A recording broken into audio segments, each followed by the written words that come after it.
যেটা হয়েছে আমার পরে অন্যায় হয়েছে। অন্যায় হয়েছে তো কি বলবেন? মানে আমি একজন ব্যবসায়ী, আমি কোনো পলিটিক্সের মধ্যে নেই, কিন্তু আমার সাথে অন্যায় হয়েছে।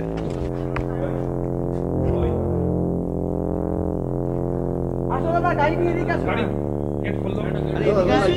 আপনি বলুন, আমরা প্রশ্ন করব না। কি বলবেন? কি বলবেন? দূর থেকেই বলুন, কি বলবেন? দাদা আগিয়ে যাবেন না, আগিয়ে যাবেন। কি বলবেন বিশ্বজিৎদা? যেটা হয়েছে আমার পরে অন্যায় হয়েছে। অন্যায় হয়েছে তো কি বলবেন? মানে আমি একজন ব্যবসায়ী, আমি কোনো পলিটিক্সের মধ্যে নেই, কিন্তু আমার সাথে অন্যায় হয়েছে।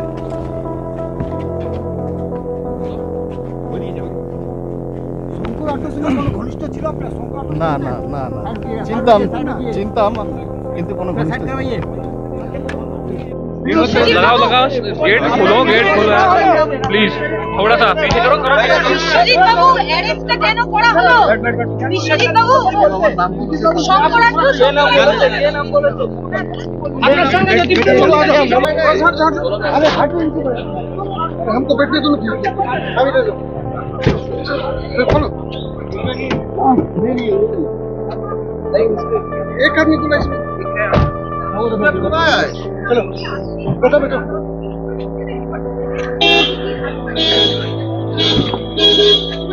देख लो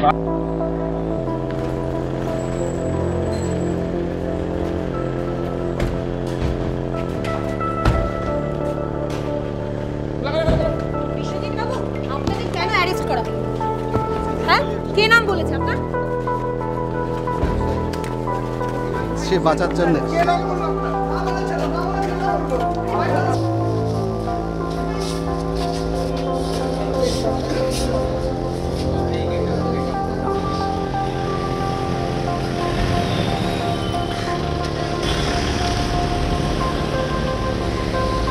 যেটা হয়েছে আমার পরে অন্যায় হয়েছে। অন্যায় হয়েছে তো কি বলবেন? মানে আমি একজন ব্যবসায়ী, আমি কোনো পলিটিক্সের মধ্যে নেই, কিন্তু আমার সাথে অন্যায় হয়েছে।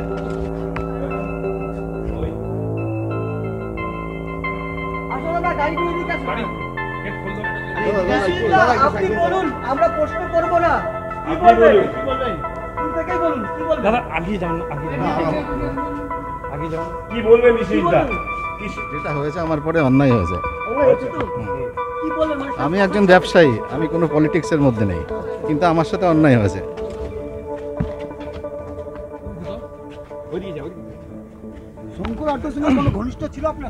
না না না না, চিনতাম কিন্তু কোনো ঘনিষ্ঠ রেশন বন্টন দুর্নীতি মামলায় ইডির হাতে শঙ্কর আড্ড ঘনিষ্ঠ ব্যবসায়ী বিশ্বজিৎ দাস অ্যারেস্ট হয়েছিল। বিশ্বজিৎ দাসকে কিন্তু এদিন কোর্টে নিয়ে যাওয়া হয় এবং কোর্টে নিয়ে যাওয়ার সময় তিনি কিন্তু দাবি করেন যে হ্যাঁ, তিনি শঙ্কর আড্ডকে চিনতেন, তবে শঙ্কর আড্ডর সঙ্গে তার কোনো ঘনিষ্ঠতা ছিল না। পাশাপাশি বিশ্বজিৎ দাস এটাও দাবি করেছেন যে তাকে ফাঁসানো হচ্ছে, তার সঙ্গে অন্যায় করা হচ্ছে, তিনি একজন বিজনেসম্যান, তিনি পলিটিক্সের মধ্যে নেই। এদিন কিন্তু সরাসরি ভাবেই তিনি এই দাবি করেছেন। মঙ্গলবার দিন আমরা দেখেছিলাম যে সকালবেলায় ইডি আধিকারিকরা রেশন বন্টন দুর্নীতি মামলায় এই বিশ্বজিৎ দাসের সল্ট লেকের যে বাড়ি, সেই বাড়িতে পৌঁছে গেছিল তাকে জিজ্ঞাসাবাদ করার জন্য। পাশাপাশি তার মেট্রোপলিটনের যে দুটো ফ্ল্যাট রয়েছে সেখানেও কিন্তু পৌঁছে গেছিল। কিন্তু মঙ্গলবার দিন বাড়িতে ছিলেন না এই ব্যবসায়ী। ফলে যেটা আমরা ইডি সূত্রে জানতে পারি যে তাকে কিন্তু ফোন করে বলা হয় তার বাড়িতে আসার জন্য, এবং সেই মতো সেদিন রাত্রে সে যখন কলকাতা বিমানবন্দরে এসে পৌঁছয় সেখান থেকে কিন্তু ইডি আধিকারিকরাই তাকে তার সল্টলেকের বাড়িতে নিয়ে আসে এবং সেদিন রাত্রির ভোর তাকে জিজ্ঞাসাবাদ করা হয় এবং বুধবার দিন তাকে গ্রেপ্তার করা হয় এই রেশন বন্টন দুর্নীতি মামলায়। আমরা জানি যে এই রেশন বন্টন দুর্নীতি মামলা ইডি তদন্ত শুরু করে প্রথমেই বাকিবুর রহমানকে গ্রেপ্তার করেছিল এবং বাকিবুর রহমানকে গ্রেপ্তার করার পর তাকে জিজ্ঞাসাবাদ করে কিন্তু প্রাক্তন খাদ্যমন্ত্রী জ্যোতিপ্রিয় মল্লিকের নাম উঠে এসেছিল এবং সেই মতো দুর্গাপুজোর পরেই কিন্তু ইডি আধিকারিকরা পৌঁছে গিয়েছিল জ্যোতিপ্রিয় মল্লিকের সল্টলেকের বাড়িতে এবং তাকে দিনভর জিজ্ঞাসাবাদ করার পর তাকে গ্রেপ্তার করা হয়েছিল এবং বর্তমানে কিন্তু এই জ্যোতিপ্রিয় মল্লিক এবং বাকিবুর রহমান দুজনেই জেলে রয়েছে। এরপর আমরা যেটা দেখতে পাই যে 5ই জানুয়ারি ইডি আধিকারিকরা পৌঁছে যায় বনগাঁ পুরসভার প্রাক্তন চেয়ারম্যান শঙ্কর আড্ডর বাড়িতে। এই একই মামলায় অর্থাৎ রেশন বন্টন দুর্নীতি মামলায় তাকেও কিন্তু জিজ্ঞাসাবাদ করে এবং সেদিন কিন্তু দিনভর তাকে জিজ্ঞাসাবাদ করা হয় এবং জিজ্ঞাসাবাদ করার করার পর সেদিন রাতেই কিন্তু তাকে গ্রেপ্তার করা হয়েছিল। গ্রেপ্তার করার পর নিজেদের কাস্টাডিতে নেয় ইডি এই শঙ্কর আড্ডকে, এবং শঙ্কর আড্ডকে জিজ্ঞাসাবাদের পরে কিন্তু ইডির কাছে একটা নতুন তথ্য এসেছিল যে একাধিক এফএফএমসি কোম্পানি ছিল এই শঙ্কর আড্ডর নামে এবং শঙ্কর আড্ডর পরিবারের একাধিক লোকজনের নামে।